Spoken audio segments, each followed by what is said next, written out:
The London Top Show is sponsored by Khata Book. Business हुआ easy.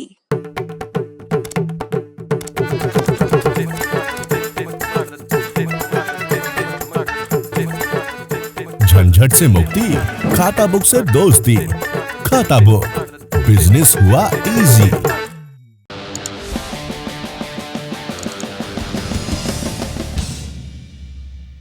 नमस्ते, मेरा नाम सौरभ द्विवेदी है और आप लल्लन टॉप शो देखना शुरू कर चुके हैं। आज के शो में हम देश में वैक्सीन की किल्लत पर बात करेंगे।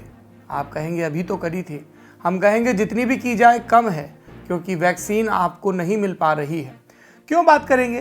क्योंकि वैक्सीन की कमी इतनी है कि स्लॉट नहीं मिल रहे, वैक्सीन के सेंटर्स के बाहर वैक्सीन उपलब्ध नहीं है कि तख्तियाँ लटकाई जा रही हैं। इन दिक्कतों को दूर करने के लिए राज्य सरकारें क्या तरीके अपना रही हैं, प्रधानमंत्री क्या कर रहे हैं, और प्रधानमंत्री केयर के तहत जो वेंटिलेटर आए थे जिन पर खराब होने के लगातार इल्जाम लग रहे हैं, उनकी सच्चाई क्या है, सब बताएंगे। सबसे पहले देखते हैं दिन का वीडियो।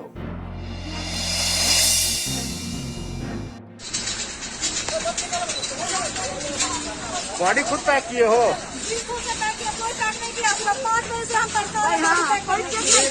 एक मिनट, कहाँ से पेशेंट आए? क्या नाम हुआ उनका? आप कौन है? क्या नाम हुआ? पूरा डिटेल बताइए, कब डेथ हुआ, कब लेके आप यहाँ पर आई हैं?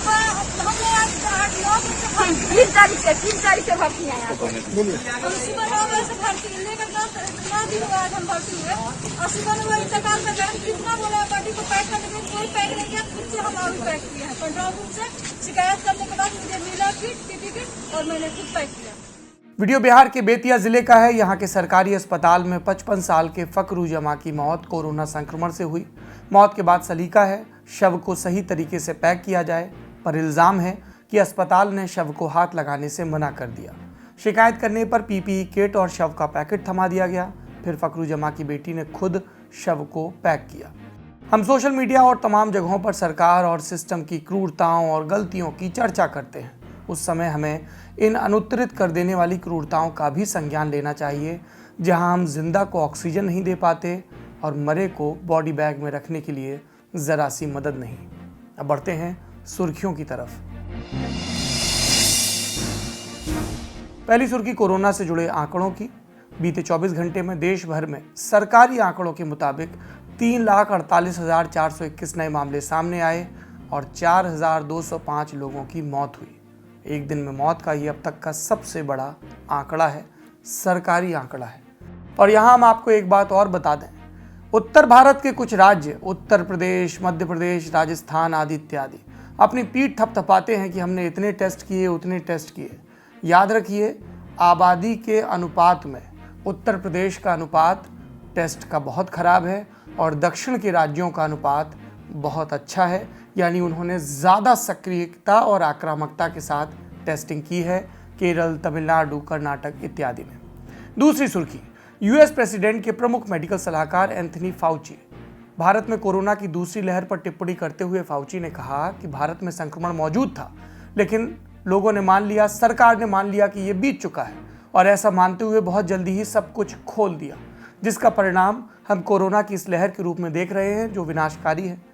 डॉक्टर फाउची ने यह भी कहा कि सबसे ज़्यादा ज़रूरी है कि आप कभी परिस्थिति को कम करके ना आके, और दूसरी चीज़, हमें अपनी पब्लिक हेल्थ को सही तरीके से तैयार करना होगा ताकि भविष्य में कोई महामारी आए तो हम बेहतर ढंग से तैयार रहें। तीसरी सुर्खी जुड़ी है एक चक्रवाती तूफान यानी साइक्लोन से। मौसम वैज्ञानिकों का मानना है कि अरब सागर में अगले कुछ दिनों के भीतर एक चक्रवाती तूफान बन सकता है जो पाकिस्तान के कराची समेत भारत के गुजरात और दूसरे कुछ हिस्सों पर प्रभाव डाल सकता है। भारतीय मौसम विज्ञान विभाग ने कहा कि ये चक्रवाती तूफान भारत के पश्चिमी तट को 15 से 16 मई के आसपास हिट कर सकता है। उसके बाद चक्रवात आगे के इलाकों में बढ़ेगा, जिसके चलते केरल, कर्नाटक, महाराष्ट्र, गुजरात और गोवा में इसका प्रभाव पड़ने की आशंका है। ये थी सुर्खियां। अब चलते हैं बड़ी खबर की तरफ। पिछला बरस हमने बिताया इस उम्मीद में कि वैक्सीन आएगी और आफत जाएगी, और इस बरस खबर आती है वैक्सीन की किल्लत की। देश के ज़्यादातर राज्यों ने वैक्सीन की किल्लत को फ्लैग किया है, कहा कि उनके पास वैक्सीन नहीं। कोविशील्ड बनाने वाले सीरम इंस्टीट्यूट और कोवैक्सीन बनाने वाले भारत बायोटेक के पास राज्यों के ऑर्डर की भरमार है, लेकिन ऑर्डर की सप्लाई का फ्लो नहीं बन पा रहा। कुछ उदाहरण देखिए। पहला राज्य दिल्ली। आम आदमी पार्टी की विधायक आतिशी मर्लेना ने 11 मई को मीडिया को जानकारी दी कि दिल्ली में 18 से 44 साल के एक वर्ग के लिए 2-3 दिनों की कोविशील्ड ही बची है, कोवैक्सीन खत्म हो चुकी है।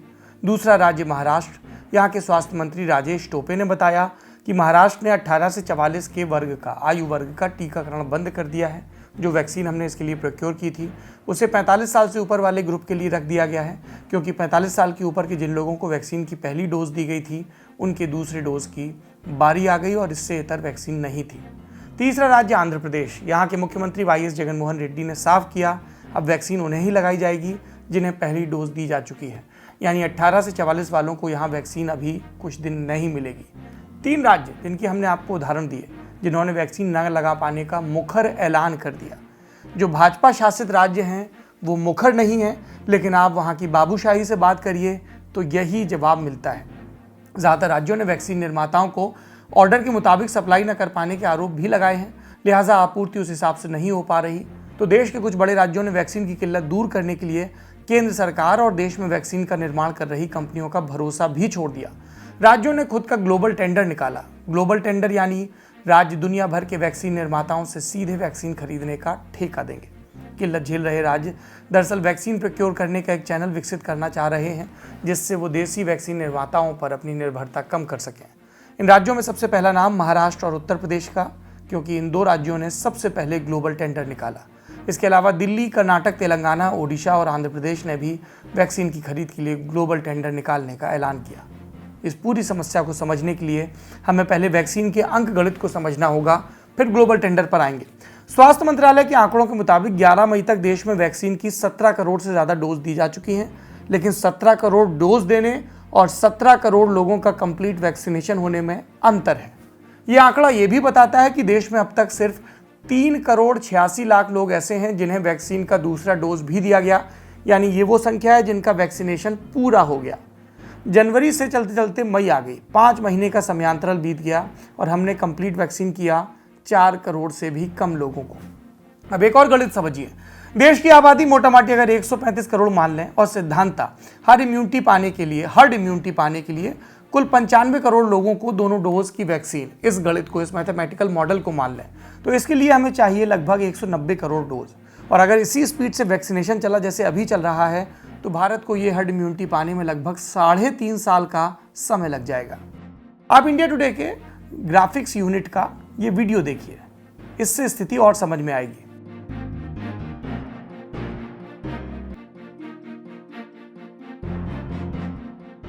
इस जरूरत के हिसाब से आपूर्ति के समीकरण को भी समझना होगा। सीरम इंस्टीट्यूट इस वक्त हर महीने 6 करोड़ कोविशील्ड के डोज और भारत बायोटेक हर महीने 1 करोड़ कोवैक्सीन के डोज बना रहा है। इन 7 करोड़ में से आधे ले गया केंद्र सरकार, बचे 3.5 करोड़ में से राज्य और प्राइवेट अस्पताल दोनों को प्रोक्योर करना है। इसके अलावा सीरम इंस्टीट्यूट की अंतर्राष्ट्रीय कमिटमेंट भी हैं, जहां पर उन्हें विदेश में अपनी वैक्सीन भेजने का वादा पूरा करना है। कोविशील्ड को डेवलप करने वाली एस्ट्राजेनेका पर बीते दिनों यूके में वैक्सीन की निर्धारित मात्रा न देने के लिए केस भी हो चुका है। ऐसे में वैक्सीन की उपलब्धता और भी जटिल हो गई। साथ ही एक बात और है, दोनों ही वैक्सीन की राशनिंग भी ठीक से होनी है, ताकि जिसे वैक्सीन की पहली डोज लगी है उसी वैक्सीन की दूसरी डोज भी दी जा सके, और वो भी सही समय पर।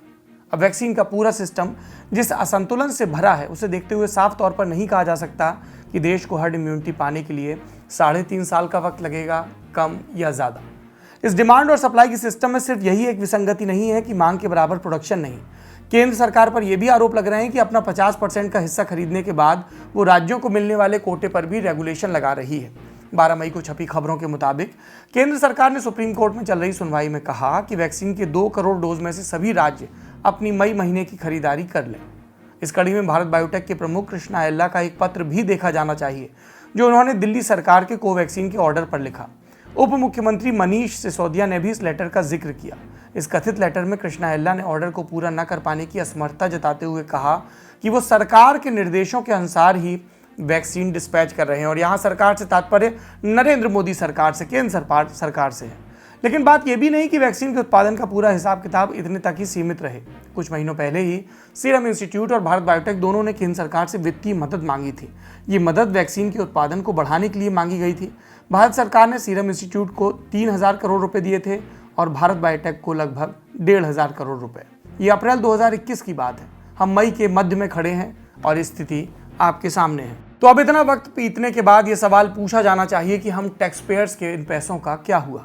क्या वैक्सीन का प्रोडक्शन बढ़ा? अगर नहीं तो वजह क्या है? कब तक प्रोडक्शन बढ़ेगा?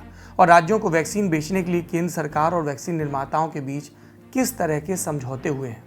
हमने वैक्सीन बनाने वाली कंपनियों भारत बायोटेक और सीरम इंस्टीट्यूट को ये सवाल भेजे, लेकिन उनका जवाब अब तक नहीं आया। आएगा तो ललन टॉप पर आपको उसके बारे में भी बताएंगे। लेकिन ministry of science and technology ने आज ही बयान एक जारी किया, वो जान लीजिए। मई जून 2021 तक कंपनी का वैक्सीन प्रोडक्शन दुगना हो जाएगा, ये बात कही गई। जुलाई अगस्त तक 6 से 7 गुना और कंपनी सितंबर 2021 आते आते हर महीने 10 करोड़ डोज का उत्पादन करने लगेगी। खबर यह भी है कि यूपी के बुलंदशहर के गांव चोला स्थित बिबकॉल यानी Bharat immunological and biological corporation limited, इसमें भी जल्द ही कोवैक्सीन का निर्माण हो सकता है। भारत सरकार ने इसके लिए भी 30 करोड़ रुपए की धनराशि स्वीकृत की है। कंपनी के अधिकारी बताते हैं कि इसके लिए काफ़ी समय से प्रयास चल रहा था। टेक्नोलॉजी, इक्विपमेंट और दूसरी चीज़ों को शेयर कर जल्द ही निर्माण का कार्य शुरू होगा। लेकिन सीरम इंस्टीट्यूट की क्या स्थिति है? कब तक वैक्सीन का प्रोडक्शन बढ़ सकेगा? इस बारे में कोई भी नई जानकारी अभी तक सामने नहीं आई है। ये जानकारी ज़रूर सामने आई है कि मुनाफा कमाने के मामले में सीरम इंस्टीट्यूट देश में अव्वल है। 40-41% से ज़्यादा मुनाफा कमाते हैं वो साल भर में, और लागत से कई गुना ज़्यादा पर उनके ये जो वैक्सीन है वो बिकते हैं। अब वैक्सीन की किल्लत को दूर करने के लिए विपक्षी दलों ने प्रधानमंत्री नरेंद्र मोदी को भी चिट्ठी लिखी है। इसमें विपक्षी दलों ने कहा कि उन्होंने कोविड मैनेजमेंट के लिए बहुत सारे सुझाव दिए, पर केंद्र सरकार ने किसी पर अमल नहीं किया। इसके साथ ही विपक्षी दलों ने प्रधानमंत्री मोदी से कुछ मांगें भी रखी। उनके मुताबिक चाहे घरेलू स्तर पर हो या अंतर्राष्ट्रीय स्तर पर वैक्सीन का प्रोक्योरमेंट केंद्र सरकार ही करे। केंद्र सरकार तुरंत एक मुफ्त और विशाल देशव्यापी टीकाकरण कार्यक्रम शुरू करे। देश में वैक्सीन बनाई जा सके, इसके लिए सरकार ज़रूरी लाइसेंस प्राप्त करे और वैक्सीन के लिए जो 35,000 करोड़ का बजट एलोकेट किया था उसका इस्तेमाल भी किया जाए। विपक्षी दलों ने यह भी मांग की कि सेंट्रल विस्टा का काम रोक दिया जाए और उस पैसे को वैक्सीन और ऑक्सीजन में लगाया जाए। पीएम केयर्स नाम का जो प्राइवेट और अनअकाउंटेड फंड बना है उसका सारा पैसा वैक्सीन, ऑक्सीजन और दूसरी ज़रूरी चीज़ें खरीदने में लगाया जाए। सभी बेरोजगारों को हर महीने 6,000 रुपये दिए जाएं। ज़रूरतमंदों को भोजन दिया जाए। कृषि कानूनों को वापस लिया जाए ताकि अन्नदाता जो हमारे लिए अनाज उगाते हैं वो इस देश के लोगों के लिए सतत काम करते रहें। तो आपने देखा विपक्षी दलों ने अपनी पुरानी मांगें भी इसी में चेप दी। एक अपडेट आपको और दे दें, हमने आपको शो में बताया कि महाराष्ट्र में स्थिति यह है कि 18 से 44 की आयु वर्ग को वैक्सीन अभी नहीं लगा पा रहे हैं। अब उसमें अपडेट ये आया है शो समाप्त करने के बाद कि सीरम इंस्टीट्यूट ऑफ इंडिया के सीईओ अदार पूनावाला, उन्होंने महाराष्ट्र के मुख्यमंत्री उद्धव ठाकरे से बात की और 1.5 करोड़ वैक्सीन डोज देने का वादा किया। तो उम्मीद जताई जा रही है कि इसके बाद महाराष्ट्र में इस आयु वर्ग के लिए भी वैक्सीनेशन शुरू होगा। इन सब के साथ कोविन का नाम लेना भी ज़रूरी है। ऐसा ऐप जिस पर वैक्सीन लगवाने के लिए रजिस्ट्रेशन करवाना होता है, ऐसा ऐप जिस पर नंबर डालने के बाद OTP नहीं आता है तो काम नहीं करता और फिर नया OTP मंगवाना पड़ता है। सब कुछ जब हो भी जाता है तो स्लॉट हमेशा भरा दिखता है, और ये सब इतना जटिल कि वैक्सीन के लिए स्थान और समय को बुक करना रेलवे के तत्काल टिकट बुकिंग से भी ज़्यादा मशक्क़त भरा। ये बातें लोग सोशल मीडिया पर लिख रहे हैं और हमने सोचा कि आपको बताएं। और एक पहलू और है, जो गांव के लोग हैं जो इस डिजिटल इंडिया के नारे के लपेटे में नहीं आए, जिनकी ऐप तक और वेबसाइट तक पहुंच नहीं है, वो क्या करेंगे? वैक्सीन की बात हो गई, अब जीवन रक्षक उपकरण यानी वेंटिलेटर की बात करते हैं। वेंटिलेटर गंभीर रूप से बीमार मरीज को सांस लेने में और दूसरे तरह के सपोर्ट देने में मदद करता है। संक्रमित मरीजों के फेफड़ों तक ऑक्सीजन पहुंचाने का काम भी करता है। बीते साल कोरोना महामारी की वजह से देश में लॉकडाउन लगा तो प्रधानमंत्री नरेंद्र मोदी ने मार्च 2020 में ऐलान किया पीएम केयर्स फंड बनाने का। प्रधानमंत्री ने लोगों से इस पीएम केयर्स फंड में दान देने की अपील की। फिर सरकार ने मई 2020 में कहा कि कोरोना से लड़ाई में 3100 करोड़ रुपए पीएम केयर्स फंड के जरिए खर्च होंगे। सरकार ने बताया कि 50,000 वेंटिलेटर खरीदने के लिए 2,000 करोड़ रुपए इसमें से खर्च किए जाएंगे। ये सभी वेंटिलेटर मेक इन इंडिया अभियान का हिस्सा होंगे और कोरोना के इलाज में मदद के लिए सभी राज्यों और केंद्र शासित प्रदेशों को दिए जाएंगे। अब 2021 में आते हैं। 2 फरवरी को केंद्रीय स्वास्थ्य और परिवार कल्याण राज्य मंत्री अश्विनी चौबे, उन्होंने राज्यसभा में बताया कि 1850 करोड़ की लागत वाले 38,867 वेंटिलेटर राज्यों को आवंटित किए गए। इसमें से 34,333 वेंटिलेटर इंस्टॉल हो चुके हैं। मंत्री जी ने यह भी बताया कि सबसे ज़्यादा 4,960 वेंटिलेटर आंध्र प्रदेश को दिए गए, 4,434 वेंटिलेटर महाराष्ट्र को, 4,016 यूपी को और 3400 वेंटिलेटर गुजरात को। लेकिन अश्विनी चौबे ने यह नहीं बताया कि ये वेंटिलेटर पीएम केयर्स फंड के अंतर्गत खरीदे गए या नहीं। केंद्र से अब राज्यों की ओर चलते हैं। अप्रैल और मई में कोरोना की दूसरी लहर आती है। अस्पतालों में बेड, ऑक्सीजन और वेंटिलेटर के लिए मारामारी, और ऐसे समय में जब केंद्र सरकार की ओर से आए वेंटिलेटर से लोगों की जान बचनी थी, कई राज्यों से खबर आती है कि वेंटिलेटर काम नहीं कर रहे। उदाहरण देखिए, पंजाब के गुरु गोबिंद सिंह मेडिकल कॉलेज फरीदकोट चलते हैं। यहाँ AGVA हेल्थ केयर कंपनी के 80 वेंटिलेटर पिछले साल पीएम केयर फंड के जरिए आए। मेडिकल कॉलेज के डॉक्टरों का कहना है कि 80 में से 71 वेंटिलेटर खराब हैं, 1-2 घंटे में बंद हो जाते हैं, इन पर भरोसा नहीं किया जा सकता। इसी तरह की खबरें मध्य प्रदेश से भी आई। भोपाल के सबसे बड़े सरकारी अस्पताल हमीदिया हॉस्पिटल में पिछले हफ्ते वेंटिलेटर अचानक बंद हो गया, एक मरीज की मौत हो गई। NDTV में छपी खबर के मुताबिक डॉक्टरों ने सुपरिटेंडेंट को चिट्ठी लिखकर कहा कि पीएम केयर्स फंड के अंतर्गत खरीदे गए वेंटिलेटर कायदे से काम नहीं कर रहे। डॉक्टरों का कहना है कि मशीन ज़रूरत के मुताबिक प्रेशर जनरेट नहीं करती, कई बार अचानक बंद हो जाती है। ये मरीजों के लिए खतरनाक है। हालांकि राज्य सरकार और अस्पताल प्रशासन दोनों ने फिर इस पर सफाई दी और बोले मशीनों में कोई गड़बड़ नहीं है। एक और राज्य छत्तीसगढ़, इसके स्वास्थ्य मंत्री TS सिंहदेव ने भी दावा किया कि केंद्र की ओर से मिले वेंटिलेटर्स में से 70 काम नहीं कर रहे। इनमें से 66 को पहले रिपेयरिंग के लिए भेजा गया, फिर इस्तेमाल शुरू हो पाया। ये तो हो गया उन अस्पतालों का हाल जहां से खबरें आई कि वेंटिलेटर्स में दिक्कत है। अब उन जगहों का भी हाल देखते हैं जहां पर वेंटिलेटर्स आ तो गए लेकिन अब तक ऐसे ही पड़े हैं, उन्हें खोला ही नहीं गया। यूपी का ये वीडियो देखिए।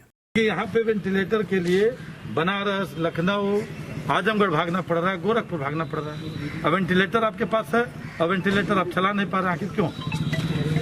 टेक्निकल आदमी ने। हाँ, और हम लोगों ने निधि से भी दिया कि 1-1 करोड़ रुपए हमने रिलीज किया, उसमें आपने क्यों नहीं प्रपोजल बनाया? आप उसमें बनाते हो। ऑलरेडी आपके पास माननीय मुख्यमंत्री जी ने फंड दे रखा है, एक जिले को 2.5, 3, 4 करोड़ रुपए आया हुआ है। और डिमांड और बताइए, सरकार पैसा देने के लिए तैयार है। हम लोग सांसद विधायक, हम लोग पैसा 1-1 करोड़ रुपए दिए हैं और फिर भी नहीं चालू होगा। कितने का खर्च है बताइए, या आखिर कितने का खर्च वेंटिलेटर चालू करना बताइए? वैसे मतलब टेक्निकल स्टाफ चाहिए उसके लिए। अरे टेक्निकल स्टाफ के लिए आप दोनों लोग सफिशिएंट है। सरकार कह रही है कि आप रखिए, या हम रखेंगे कि आप रखेंगे आउटसोर्स पे? आउटसोर्सिंग पे रखने का अधिकार आप ही लोगों को तो है, किसी ने रोका है क्या?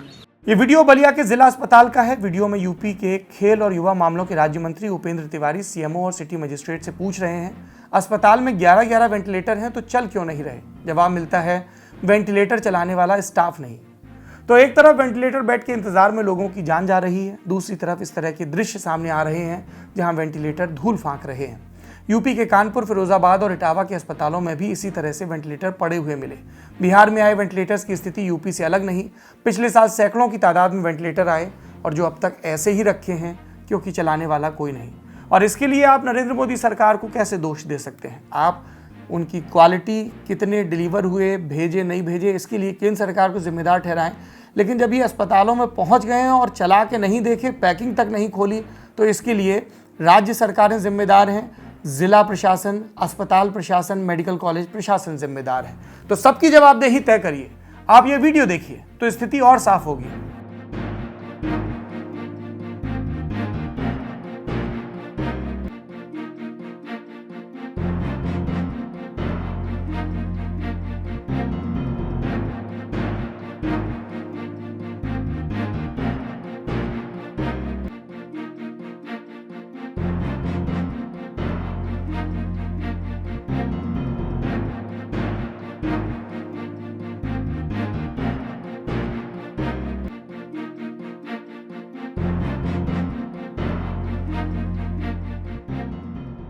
ये बिहार के अररिया का सदर अस्पताल है। इंडिया टुडे की टीम यहां पहुंची तो पता चला अस्पताल के ICU वार्ड में 6 वेंटिलेटर पड़े हुए हैं।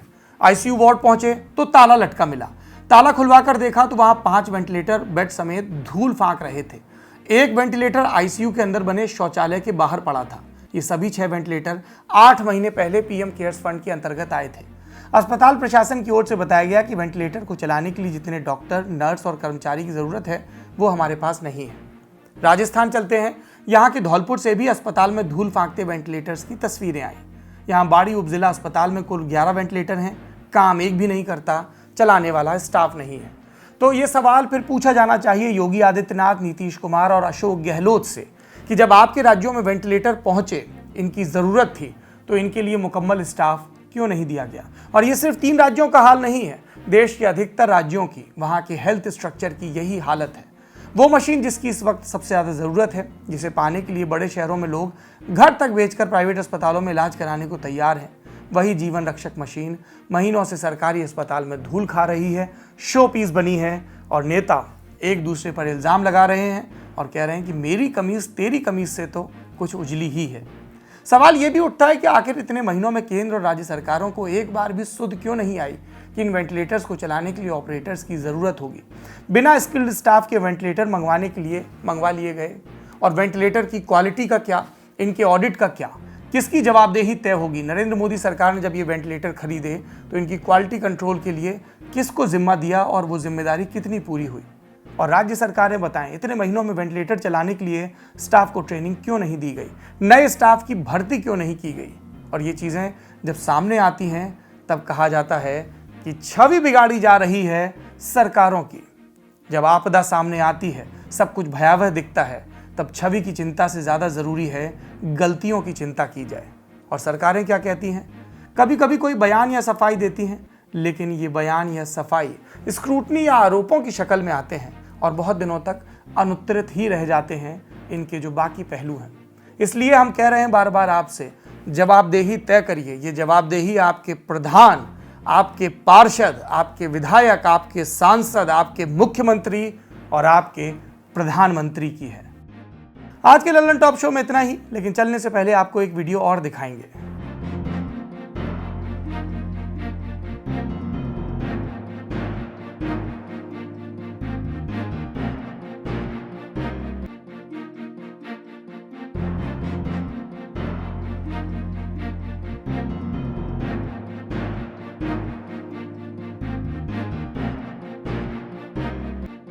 वीडियो थोड़ा पुराना है, करीब महीने भर पहले का। एमपी के राजगढ़ जिला चिकित्सालय में जिला कलेक्टर और एसपी निरीक्षण करने आए। निरीक्षण में पता चला अस्पताल में वेंटिलेटर तो है, लेकिन 6 महीने से स्टोर रूम में पड़ा धूल खा रहा है। पता चला कि इतने दिनों में वेंटिलेटर इंस्टॉल करने वाले नहीं आए। फिर दोनों अधिकारियों ने वहां मौजूद इंजीनियर्स की सहायता से इन 6 वेंटिलेटर्स को इंस्टॉल कर दिया। तो आपके पास अधिकारी हैं, आपके पास लोग हैं जिनमें इच्छा शक्ति है, लेकिन उन लोगों की पहचान, उन लोगों को अधिकार, और यदि कोई इन अधिकारों के बावजूद डिलीवर ना करे तो उनकी जवाबदेही ये आपको तय करनी है माननीय। और आप माननीय से हम जनता के बिना पर सवाल पूछते रहेंगे, क्योंकि जवाबदेही तो ज़रूरी है जनतंत्र में। अपना और अपनों का ख्याल रखिए। आज के लल्लन टॉप शो में इतना ही। शुभ रात्रि।